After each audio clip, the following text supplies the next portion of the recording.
The Alaska Center for Energy and Power, Dan gave a good introduction in terms of its background. We are doing near-term applied energy research. What we're really trying to do is look for solutions to Alaska's energy issues. We want to be involved with developing projects that make sense technically, projects that make sense economically, and looking at ways to reduce the cost of energy for Alaskans, and also just to kind of stabilize our energy supply and make sure that we have a sustainable energy supply into the future. I want to start out by talking a little bit about the big picture and where our energy comes from and how we use it, both nationally, around the world, and in Alaska, and even here in Fairbanks. The most basic source for most of our energy is from the sun. And I think that we're intuitively aware of how critical the sun is, especially at this time of year when we don't see it very much. But the first thing people think about when they think of the sun is they think solar power. They think solar thermal for maybe heating hot water, or solar photovoltaics like we see here on a house to generate electric power directly. But really, the sun is far more critical in terms of energy supply. Biomass energy is all driven by the sun. The wood that we're cutting is part of is grown through photosynthesis, which is energy from the sun. That's essentially carbon that's being sequestered from the atmosphere through solar energy that we're burning in our wood stoves, if we're doing that. The vegetables that we grow, the food that we grow. Energy is tied to everything that we do and everything that is important to us in our society, the wealth that we enjoy today. And so it is a really critical basis of our economy and of our way of life. Energy from the sun also, maybe less intuitively, is responsible for wind, wave power. It is what those thermal differences from night and day and different parts of our climate, that's really what drives the hydrologic cycle. So we have hydropower from that, our rivers, wave energy, wind, and then also our fossil energy resources are also originally from the sun. That's solar energy that's been stored in the earth for many millennia, but that was originally also biomass life, whether that's coal or natural gas or oil. And so that is also solar energy that's been sequestered over a period of time and that we can tap to meet our energy needs today. There are some non-solar energy sources that we do use. Nuclear is a big one. Geothermal energy from the earth is another one that we can take advantage of. And tidal energy is primarily lunar from the moon, but there's also a little bit of a solar component there as well. When we kind of look at all those different energy resources, to put them into perspective, the big yellow box at the bottom shows all of the sun's radiation that comes to the earth every year that we could potentially tap for energy. And you can see that's a huge amount when we consider the coal reserves, which is the next largest, the red box. Uranium reserves, that would be nuclear power, is the next largest. Oil, gas, and then the tiny little box on top is actually what we consume, or what we have consumed in terms of the history of mankind in terms of our energy usage. So you can see that's still a pretty small fraction, but it's significant, and a lot of that energy that we do see in this chart isn't necessarily energy that we can access because it's very diffuse. It's not very easy to get to a large enough quantity to make it economic to deliver to people for meeting their energy use. And examples of that are the hydropower little square is super tiny within the solar box, the wind energy, and the photosynthesis. So even though the solar square is really large, we really can't access most of that because it's so diffuse over such a large part of the globe. When we look at what we are using, so that little tiny box at the very top of that stack, what we are using in the world, we use oil, 37%, coal, 25%, gas, 23%. Now, Alaska is not that far off of that type of ratio. Nuclear is 6%, biomass, 4%, now we're into the renewable type of fuels. Biomass and hydro, 4% and 3%. Solar heat, 0.5%, wind, 0.3%, geothermal, 0.2%, biofuels, 0.2%, and solar photovoltaic, way less than 1%. So that just kind of gives you an idea that today we are very dependent on fossil energy resources that are from solar energy that fell on Earth a long time ago. The reason why energy needs are so critical is because it's an economic driver. And when we look at gross national product of companies, and the U.S. is one of the countries that has one of the largest gross domestic products, and we look at how much energy we consume, you can see that there's a real correlation between the economy that a country enjoys, like the United States, where we have a very high quality of living, and how much energy that we consume. Because that energy is used in industrial applications and it's used to drive our economy. And so a country like the United States is kind of that bubble, and these bubbles are the size of the population of those countries. So the United States has a population of 250 million, 300 million, and you can see that we are a very heavy energy user, one of the highest energy users in the developing world, or the developed world. Then when you take a look at countries like, I'll point out, Ethiopia is right at the axis there, the tiny little dot there. They use very, very little energy per capita, and they have very little gross domestic product per capita. So they don't have a very much of an economy. They also don't use much energy. But you can bet that people that live there, or China and India, which are the two giant circles that you see at the bottom there, because there's huge populations in those countries, they want to be moving up that red arrow there. They want to be up by where the United States is. And in order to get there, they are going to need a lot more energy per capita than what they are using today. And where those energy resources come from should really be of concern to us, because that's going to drive our future energy costs in this country and in this state. Here is just another graph showing basically what the other one indicated, which is that as we go forward into the future, we can expect our energy use to increase worldwide. And again, that's something that does impact us here in Alaska, because we are tied to international markets. Now, eventually, these fossil energy resources are going to decline. There's a lot of disagreement about what time period that might happen. If we're talking about peak oil, which is the peak production of oil, after that we produce less, that could happen today. It could have happened yesterday. It could happen 50 years from now. It could happen 100 years from now. There's a lot of disagreement about when that might be. But the bottom line is that that is going to happen at some point in time, especially with the increased demand worldwide. And so we do want to be looking at what our alternative options are, both for the state and around the world. In Alaska, we've already hit that peak production, and I think here in Fairbanks, we're particularly aware of how dependent we are on oil from the pipeline that's going down to Valdez, and the concern that this community has in terms of making sure that we can maintain that supply for as long as possible, because once that pipeline flow falls below a certain amount, whatever that amount might be, it will not be economic to continue to operate that pipeline. And this community will certainly, will hopefully have some alternatives in place by that point in time. The average American uses 107 kilowatts per day, and I think this is one of the things that scares people away from engineering and maybe from presentations like this, is all these energy units that we throw out there. What's a kilowatt? What's a British thermal unit? What's a joule? There's a lot of different units that are out there.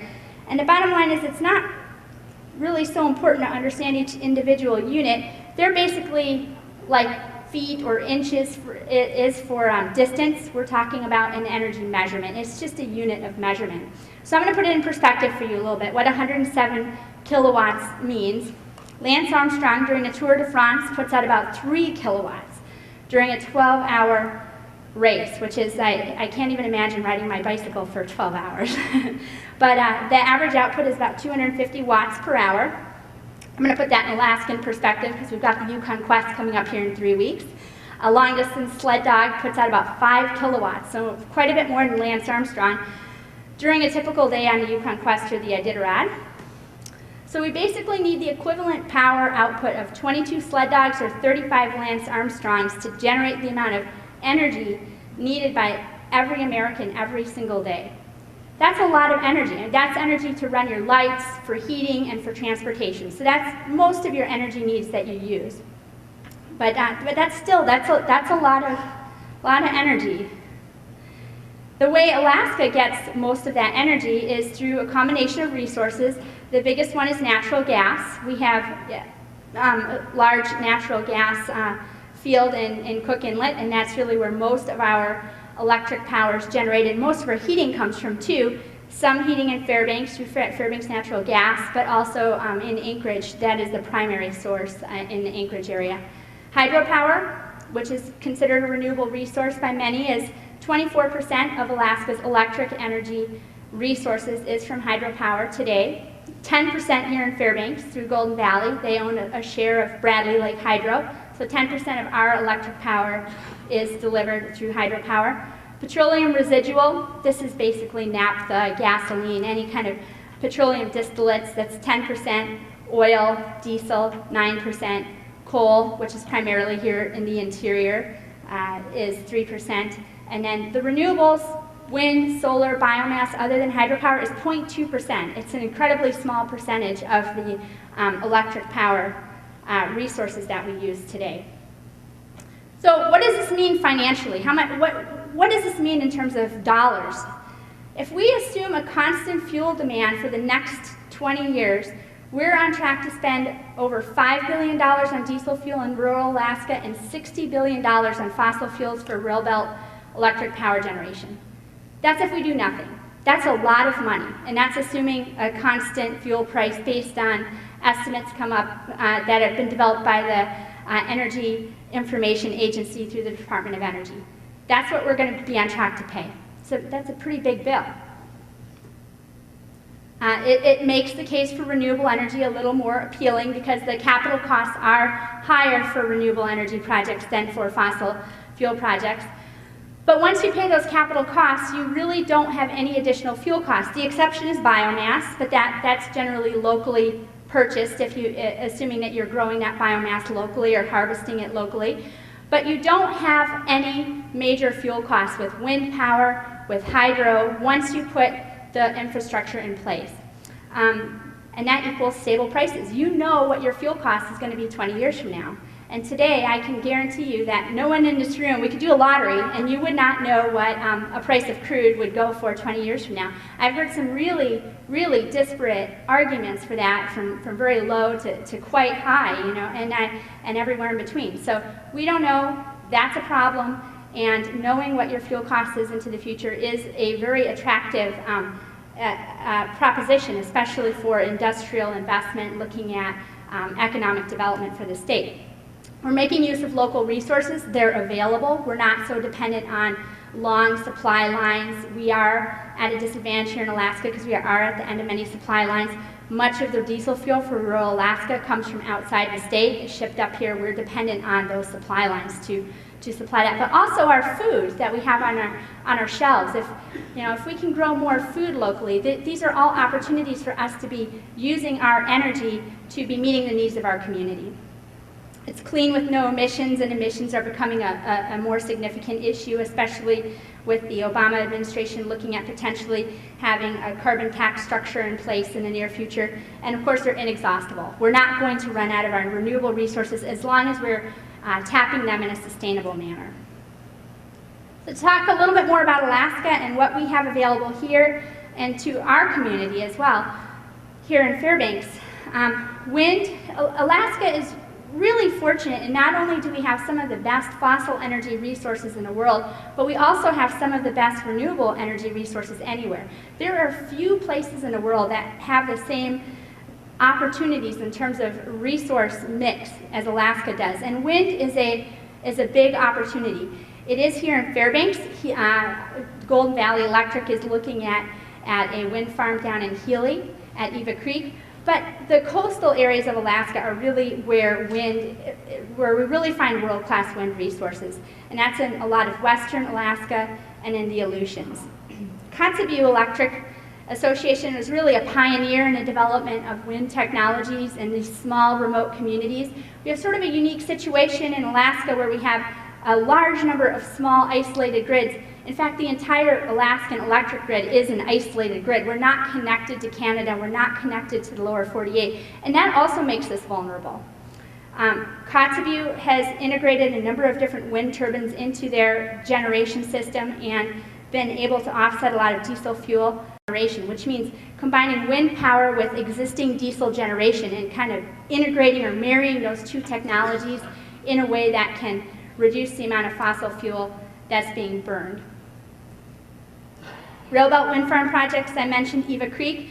Fire Island down in Anchorage is another big one that's being considered. And the nice thing about those two projects is the wind blows in different times at both places, so they really complement each other well. The wind blows at Eva Creek and at Fire Island at completely different times. And one benefit there is that it balances the biggest problem with wind power, which is that it's not a consistent energy source. You can't control when the energy is blowing. You want the lights on all the time, not just when the wind is blowing. And so you need to have some kind of mechanism to store that energy or otherwise kind of compensate for the fact that that is not a consistent energy source. At the university, that's one of the big issues that we're addressing. We have the Wind Diesel Application Center that we've recently developed. It's a partnership with about 50 different industry partners. We work very closely with private sector on a lot of this technology development. We're also partnering with the National Renewable Energy Lab and Sandia National Lab and the Alaska Energy Authority on this project. The coordinator, the wind diesel coordinator for the state of Alaska, Kat Keith, is a joint position between the Alaska Energy Authority and the Alaska Center for Energy and Power. She was here today with her wind power generation for the students. We are doing a lot of testing on different types of energy storage. And this is an opportunity where Alaska can really, not only is Alaska today a leader in wind diesel technologies, but we have the opportunity to get even better, to optimize our systems, to improve what we're doing here in Alaska, and then export that knowledge and that technology, while at the same time trying to reduce the cost of power for our residents. The battery in the lower right-hand corner is a large-scale, industrial-scale battery that we've been testing at our laboratory here at the University of Alaska Fairbanks, working with the manufacturer to try to optimize that system and hopefully deploy that in Kotzebue is the long-term goal for that. Geothermal is another resource that we have where, at least in the Aleutian Island chain, down there in the bottom left-hand corner, that's a volcanic arc. And there are some really world-class resources available there. The big challenge is that a lot of the geothermal resources in Alaska aren't close to population centers, and that's often a challenge with renewable resources, is that one of the biggest costs associated with developing these projects is the cost of transmission. No one's been able to really find a good way to reduce the cost of transmission. It's a high cost to a lot of these projects, and a place where, like the Aleutians, where there isn't a lot of major population centers, it makes it very challenging to develop all but the resources that are closest to population centers. But there are some that are. Macushin is one that's very close to Dutch Harbor. Mount Spur is one that is being considered for development very seriously right now. And then in the interior of the state, up there in the kind of the middle of the state, including Fairbanks, you see we have these lower temperature geothermal resources that have really been overlooked for power generation for many years, but do have actually significant potential to meet the local power needs of those populations. The way geothermal power is realized is that you have some kind of water. You need to have some kind of heat transfer mechanism. You can't, anywhere that you drill deep enough, you'll have heat. You'll be able to tap heat. The center of the earth is hot. We know that the deeper you drill, the hotter a well will get. But the problem is you also need to have some circulation. You need to have some movement of water, some fractures or some faults that allow that water to short circuit back up to the surface and deliver some of that heat back up to us in the forms of hot springs or geysers, and that we can use and tap for power generation. And then re-injecting that water back down into the ground is actually a critical component of a lot of these geothermal projects around the world. It's been really realized that we can maximize the resource by re-injecting the spent fluid, making sure that we're retaining the pressure and being able to kind of maintain that resource over a long period of time. Here's a few examples. This is a heat flow map of the state of Alaska. You can see there's an area of high heat flow that goes through the middle of the state. But the problem with this map, which was created by Southern Methodist University, is it's based on very few data points. And one of the things we've been trying to do is refine and improve this map, because probably our resources are a lot more spotty. We don't have as many good resources as this map might indicate, but there still is a lot of potential. Chena Hot Springs is the only developed geothermal project for power generation in the state of Alaska. Pilgrim Hot Springs is one where there's been a lot of interest, and we actually have a Department of Energy funded project that was received by the University of Alaska to work with the community of Nome and Mary's Igloo Native Corporation out on the Stewart Peninsula to assess that resource for power generation. Manly, a little bit north of here, and Circle also certainly have potential and are about the same scale as the Chena resource. Chena's really put Alaska on the map for geothermal because they've done not only space heating, power generation, refrigeration with their ice museum, and in food production. They've really done everything they can do to maximize use of that resource. And this is an interesting project that I've been fortunate enough to participate in. And a couple advantages that have been realized with the Chena project is, number one, Alaska can actually use cold to its advantage. And the fact that we have cold weather here in the winter, and that's when we need power the most, has actually been one of the things that has made Chena so successful. Because the temperature difference between your hot water and the cold air or the cold water that you have available, that temperature difference is going to tell you how much power you can make. That's just a thermodynamic law. You can't change it. And so the fact that we have a lot of cold here is actually great because we don't need quite as much hot to make the same amount of power. So we're pretty fortunate in Alaska to have so much cold air. But it's also just an interesting project because it is the lowest temperature resource ever used worldwide, and it has definitely changed some of the thinking in terms of how we can use equipment to generate power today. University of Alaska does a lot of work in geothermal resource assessment.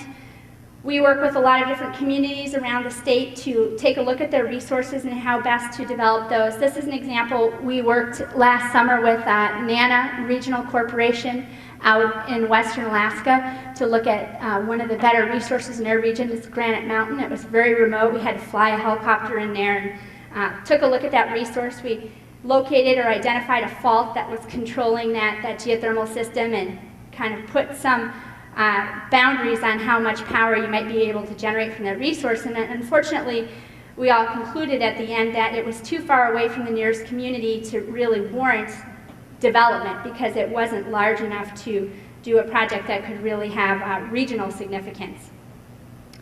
We work very closely with the Geophysical Institute on a lot of our geothermal projects.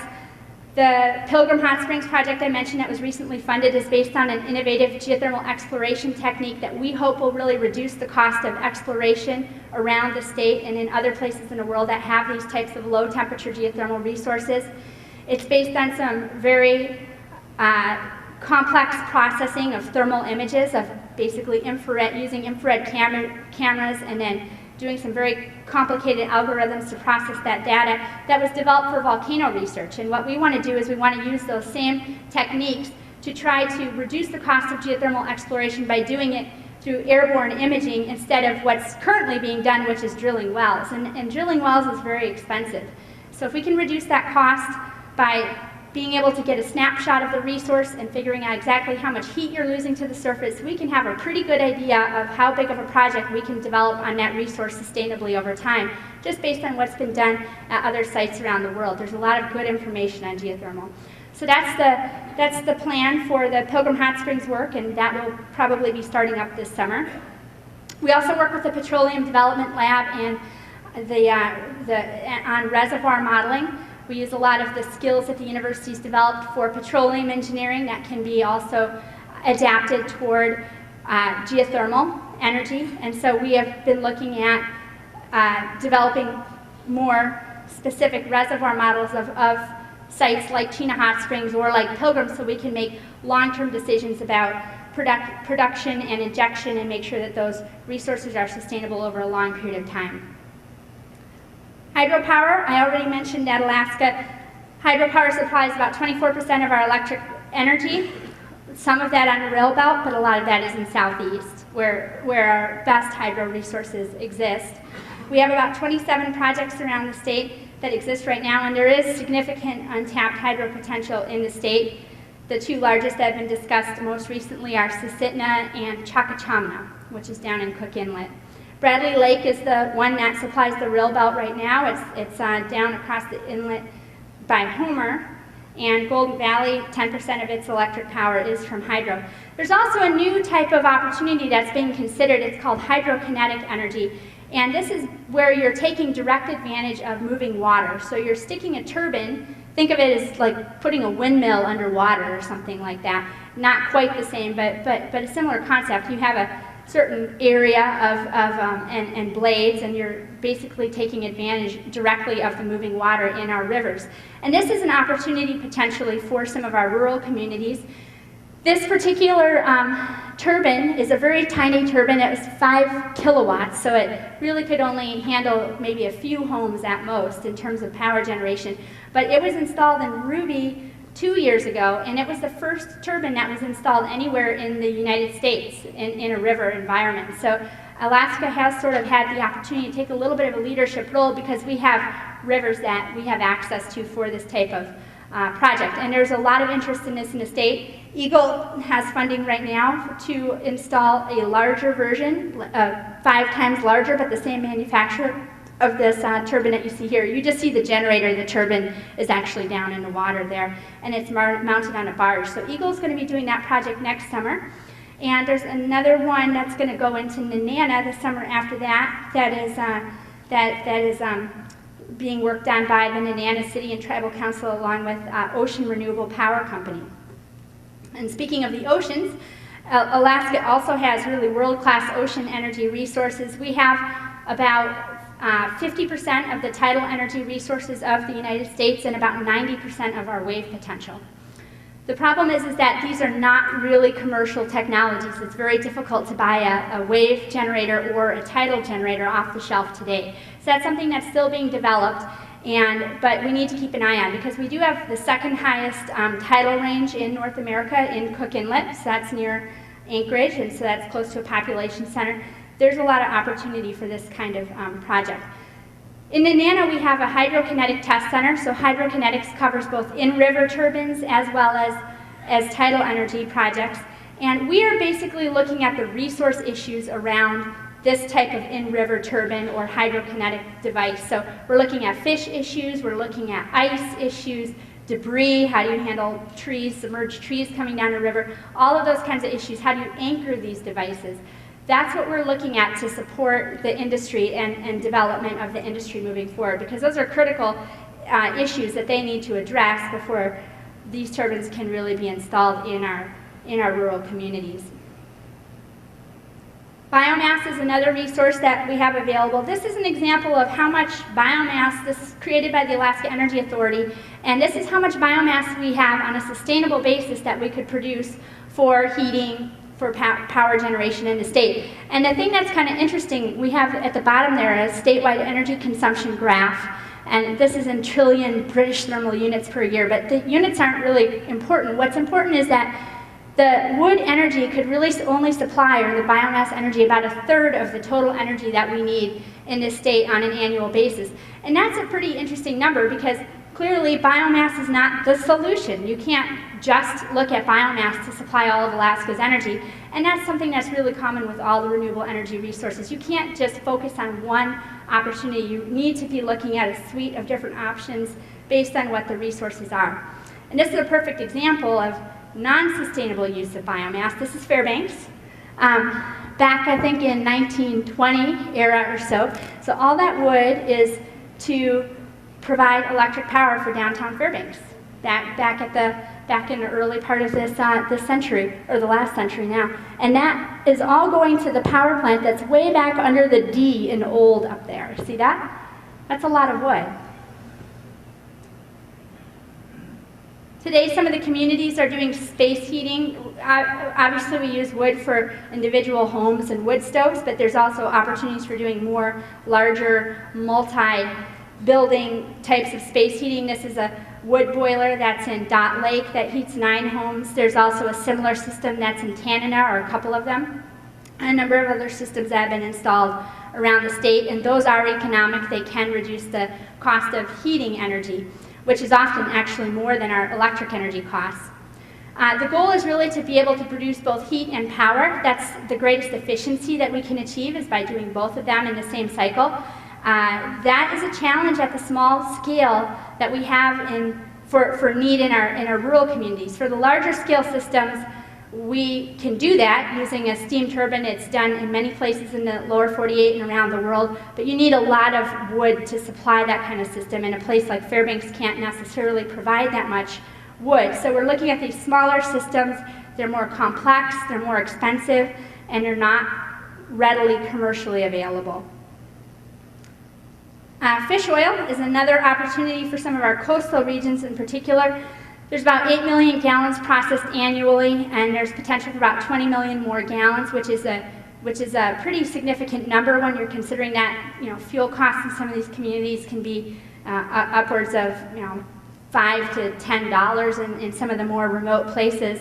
That can really add up. We have been researching fish oil biodiesel and fish oil use as a fuel, and one of the challenges is that it does have a shelf life. It does oxidize, and it can create problems with engines, so it does need to be used fairly quickly after it's processed, within a month or two, and it can't be stored indefinitely without significantly doing things to add antioxidants and things like that. So that's been a little bit of a challenge that we've dealt with there. Biomass also includes municipal waste. Anchorage has been working on a methane project from their municipal waste landfill, collecting gas and then using that for heating homes and power generation. And then Fairbanks has also done some projects. Eielson has had a project that was going on until a couple years ago, where they were actually densifying waste, cardboard, and paper that was diverted from the landfill here, and using that to supplement coal in their power plant. That shut down a few years ago, but there are other projects that are very close to completion, including one that's sort of a spin-off of the Chena Hot Springs project that Chena is working on out in North Pole. One opportunity is, while we can use naturally growing wood, another opportunity is to actually grow a biomass energy crop, and that's something that's being considered in many places of the state. This is an example of a project in New York where you're growing willows and you're harvesting those in the winter, and in this case they're also using that to co-fire with coal in a local power plant. The problem that we've really seen, because the university's been really looking at this option, is that things grow pretty slowly here. We think of things as growing quickly. The leaves come out very quickly in the spring, but actually transferring that into mass, actually wood mass, is actually a longer process than we think. And so, as much as I'm convinced that the alders on my trail in the back of my yard grow at least 10 feet every year, it doesn't appear that that's actually the case. So that's been a challenge. I haven't talked about efficiency at all, and I really don't want to miss talking about it, because it's the first thing that all of us can be doing on an individual home owner level or as a community to address our energy costs the quickest and most effectively. Golden Valley's had some very good energy sense programs, business sense programs that have really done this community well in terms of trying to reduce our energy costs. Our program is more focused on generation efficiency, so we deal more with trying to improve efficiency of diesel generators and that side of the equation rather than end-use efficiency. Cooperative Extension at the university works on end-use efficiency, as does Cold Climate Housing Research Center here, and we partner with those organizations. But Alaska energy use has increased in the last 20 years by 18%, while our population has decreased by 7%. A lot of that is because of industrial use of energy in the state, so I'm not sure I take too much away from that, but some people would argue that we haven't done as much about efficiency and conservation as we could. So again, one of the things that we're working on at the university through the Alaska Center for Energy and Power is improving efficiency of our existing diesel generators, making better use of the heat that's available from those generators by operating local greenhouses. We have a project in Galena that we are hoping to put a greenhouse in Galena and use waste heat from their diesel generators. And we also are working with several communities in the interior to just improve the efficiency of their existing diesel generators. I want to mention a little bit more. I talked earlier about how energy is really critical in terms of driving Alaska's economy. And that's been largely based on fossil energy in the past, and I think that that's probably going to happen well into the future. But we want to be thinking long term, and we also want to be thinking about ways that we can be exporting Alaska's energy in ways other than through pipelines or through electric power lines. And that's really through value-added processing of goods and services that we use, and building more industrial opportunities for the state. So now some of the things that have been considered are geothermal and the Aleutians. Susitna and Chakachama are the two hydro projects I mentioned earlier, Mount Spurs, the geothermal project. These are larger energy projects that could supply energy for some key anchor customers that could help drive Alaska's economy into the future. Power for remote mines, that's a huge issue with many remote mining opportunities, is that there isn't readily available energy at a lot of these sites, and that's a big challenge in terms of the cost of developing some of those projects. We partner with the Petroleum Development Laboratory on also looking at ways to optimize our existing fossil energy resources. Methane hydrates is an untaped resource that's far more significant worldwide in terms of resource potential than natural gas or oil or coal, probably all of those combined actually. Methane hydrates are generally located under the ocean floor, but in Alaska it's also trapped under permafrost formations, and so it's easier to access here than other places. This is a good place to be studying methane hydrates and whether that's something that we could be tapping as an energy resource, and that's being done right now on the North Slope. The gas pipeline, heavy oil, so we can maximize extraction of our existing oil resources. Carbon sequestration is a big issue that's really coming to the forefront that we've been starting to take a look at, looking at advanced coal technologies, cleaner coal technologies, and then also infrastructure development, high voltage DC transmission lines and things like that. We often think about Alaska as being very remote in terms of a world, our position in the world, it being in the Arctic as we are. And of course, when you look at maps of the lower 48, we're often kind of this island floating off the coast of California or Mexico, somewhere down there. But in reality, we need to rethink how Alaska fits into the world energy picture, because we are dealing with a seasonally free ice in the Arctic, and that is really opening up new opportunities for potential shipping routes, and we are not as isolated as we once were. And so that is just really something that we want to be thinking about, is where we are and how we want to best be taking advantage of our resources to drive new economic opportunities for Alaska based on our position in a new energy and a new world economy here. So, going back to research at the university, energy is very interdisciplinary. We work a lot with private sector. I mentioned with the Wind Diesel Application Center, but there's a huge, almost every one of our projects has private sector involvement. We work with the Denali Commission, which is a federal agency that's active in Alaska, the Alaska Energy Authority. Tanana Chiefs Conference, we have a partnership with them that we've been really proud of over the last year. The University of Alaska, we work with a lot of different parts of the University of Alaska system and several of our national labs. I'm not sure if you can see this list. You might be able to because it's a pretty big screen, but there's a lot of different programs within the University of Alaska that are active in energy research and different parts of energy research. And some of them you might not think about right away, like the Institute of Arctic Biology is one of the programs on that list, but we're working with them to do our fish studies for the hydrokinetics. And so we're bringing researchers into the energy picture that haven't really thought of themselves as being researchers with capacity related to energy. And we're developing these interdisciplinary teams and really starting to attack some of the critical issues that are facing Alaska today. We have projects that are located all over the state and are focused on all different kinds of technologies and ideas that are out there. Research and development is often sort of pushed aside and is not really necessary for funding, but it's really critical to attract new investment to the state. A lot of these projects that are happening that are cutting edge technologies, we're able to draw investment of private sector companies that are developing concepts from outside of the state to Alaska, to Fairbanks, to be testing these different types of energy devices, because we can actually do projects here that are cutting edge and new, that are economic in Alaska because of our high energy costs, whereas anywhere else they would not be economic. And so there's interest in doing these kinds of projects in Alaska, and we want to be attracting that kind of investment to the state. We also want to reduce failures. There's always going to be failures when you have energy projects, but you want to minimize those failures, and you want to be making good investments and spending our finances that we have available wisely. Improving existing projects. We really try to narrow the focus of many of the energy projects. There's a lot of communities that have a lot of great ideas out there, and we work with them to kind of trim those down to what the best opportunities and alternatives are. And we also work on helping to provide information to develop energy policy for the state. And of course, creating new jobs is a fantastic opportunity for us. Right now, Alaska ranks 46th nationally in research funding, but I think that that's actually going to change. I just want to leave you with a couple of images from Reykjavik in Iceland.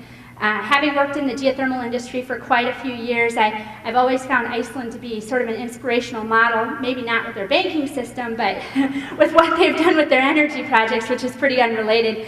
And I think this is kind of an interesting model for Alaska, because in 1932, this is kind of in between the world wars, and all the buildings were heated using fossil fuel. That's where they got all their energy from, was from coal that was imported from Europe. And they really struggled during the world wars with being cut off from their supply lines. They had some very serious issues there. Clearly their city was not running the cleanest fossil energy. Kind of looks like downtown Fairbanks sometimes, actually. But anyway, this was Reykjavik at the beginning of the century, and this is Reykjavik today. And they really turned around their situation, which was pretty bleak on their island. I mean, literally, they'd cut down every tree. They really had an environmental disaster on their hands, and they've really turned that around today. It's one of the cleanest cities in the world. They operate off of geothermal and hydropower, and they've managed to attract significant industrial development to their island nation, even though it's a lot more remote than Alaska is. Today, several companies are shipping bauxite ore, which is the ore that aluminum is derived from.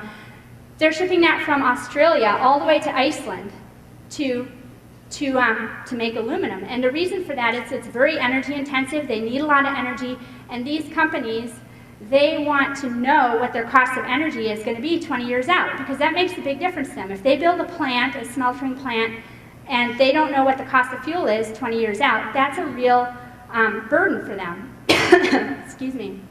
Whereas here in Reykjavik, they have probably a 20-year contract for power, and that means a lot, and it's been able to really provide an economic driver for that country. The interesting thing is that when they decided to switch over to renewables from the fossil energy resources they've been using, they didn't have an engineering program at the university. They were way behind the curve, and they actually came to the United States and learned everything that they wanted to learn about geothermal from us, from the United States, which was the leader in geothermal at the time, brought that back to Iceland, developed their own program, and today, if you want to do anything in geothermal, at some point you're going to be going to Iceland, because they are the world leaders, and they will be involved in some way in most geothermal projects around the world, if nothing else, just from people going there to take a look at the model that they have in that country. So it's sort of interesting, and I think that's really something that Alaska also has some of these same types of opportunities to build an economy around new types of energy for our state. And that's all. So we want to open the floor to questions. Thank you so much for your patience and for joining us tonight.